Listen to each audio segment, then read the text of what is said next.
The Puppet Kingdom. I believe that none of you children would have hesitated for an instant to follow the good, honest Nutcracker, who could never have meditated any evil.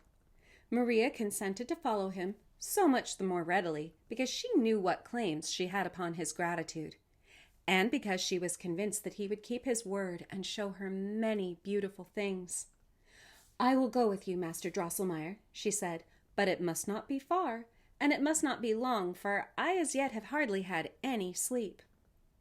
"I will choose, then," replied the Nutcracker, "the nearest, though a more difficult way." He went onward, and Maria followed him until he stopped before a large antique wardrobe which stood in the hall. Maria perceived, to her astonishment, that the doors of this wardrobe, which were always kept locked, now stood wide open, so that she could see her father's fox-furred traveling coat, which hung in front. Nutcracker clambered up very nimbly by the carved figures and ornaments until he could grasp the large tassel which hung down the back of the coat and was fastened to it by a thick cord. As soon as Nutcracker pulled upon the tassel, a neat little stairs of cedar wood stretched down from the sleeve of the traveling coat to the floor. "Ascend, if you please, dearest miss," cried Nutcracker. Maria did so, but scarcely had she gone up the sleeve, scarcely had she seen her way out at the collar, when a dazzling light broke forth upon her, and all at once she stood upon a sweet-smelling meadow, surrounded by millions of sparks which darted up like flashing jewels. "We are now upon Candy Meadow," said Nutcracker, "but we will directly pass through yonder gate." When Maria looked up, she saw the beautiful gate, which stood a few steps before them upon the meadow. It seemed built of variegated marble of white, brown, and raisin color. But when Maria came nearer, she perceived that the whole mass consisted of sugar, almonds, and raisins, kneaded and baked together, for which reason the gate, as Nutcracker assured her when they passed through it, was called the Almond and Raisin Gate. Upon a gallery built over the gate, made apparently of barley sugar, there were 6 apes in red jackets who struck up the finest Turkish music which was ever heard, so that Maria scarcely observed that they were walking onward and onward over a rich mosaic, which was nothing else than a pavement of nicely inlaid lozenges. Very soon the sweetest odors streamed around them, which were wafted from a wonderful little wood that opened on each side of them. There it shone and sparkled so among the dark leaves that the golden and silvery fruit could plainly be seen hanging from their gaily colored stems, while the trunks and branches were ornamented with ribbons and nosegays. And when the orange perfume stirred and moved like soft breeze, how it rustled among the boughs and leaves, and the golden fruit rocked and rattled in merry music, to which the bright, dancing sparkles kept time. "Oh, how delightful it is here!" cried Maria, entranced in happiness.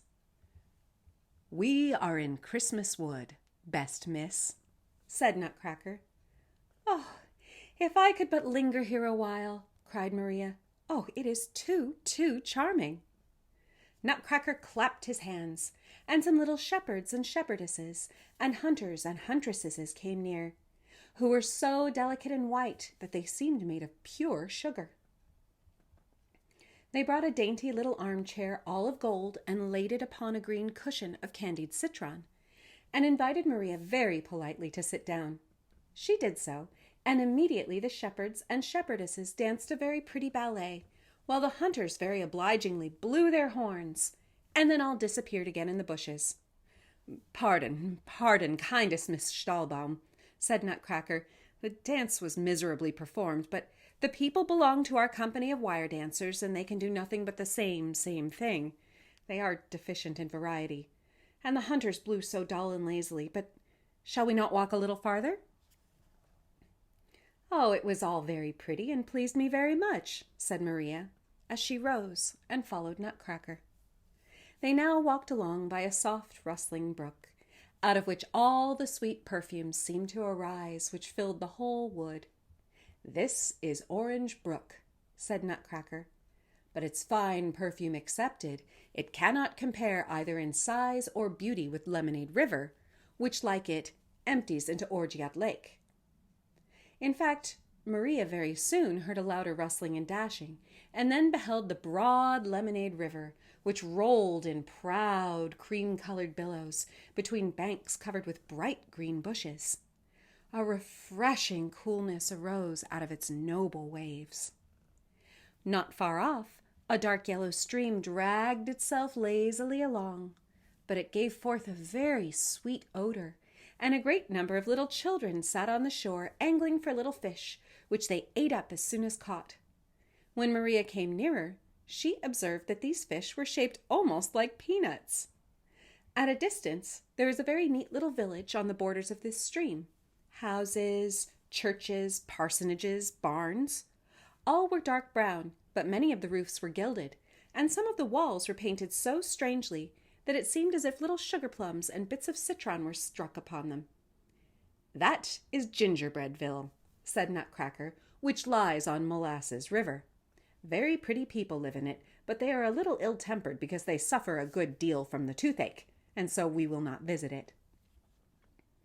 At this moment, Maria observed a little town in which the houses were clear and transparent, and of different colors, which was a very pretty sight to look at. Nutcracker went straight forward toward it, and now Maria heard a busy, merry clatter and saw 1,000 tiny little figures collected around some heavily laden wagons which had stopped in the market. These they unloaded, and what they took out looked like sheets of colored paper and chocolate cakes. "We are now in Bonbon Town," said Nutcracker. "An importation has just arrived from Paperland and from King Chocolate. The poor people of Bonbon Town are often terribly threatened by the armies of Generals Fly and Gnat, for which reason they fortify their houses with stout materials from Paperland and throw up fortifications of the strong bulwarks, which King Chocolate sends to them. But, worthiest Miss Stahlbaum, we will not visit all the little towns and villages of this land. To the capital! To the capital!" Nutcracker hastened forward, and Maria followed, full of curiosity. It was not long before a sweet odor of roses enveloped them, and everything was touched with a soft rose-colored tint. Maria soon observed that this was the reflection of the red, glancing lake, which rustled and danced before them, with charming and melodious tones in little rosy waves. Beautiful silver-white swans with golden collars swam over the lake singing sweet tunes, while little diamond fish dipped up and down in the rosy water, as if in the merriest dance. "Oh!" exclaimed Maria ardently. "This is then the lake with which Godfather Drosselmeyer was once going to make for me. And I myself am the maiden who is to fondle and caress the dear swans." Nutcracker laughed in a scornful manner, such as Maria had never observed in him before, and then said, "Godfather Drosselmeyer could never make anything like this. You yourself, rather, sweetest Miss Stahlbaum. But we will not trouble our heads about that. Let us sail across Rose Lake to the capital."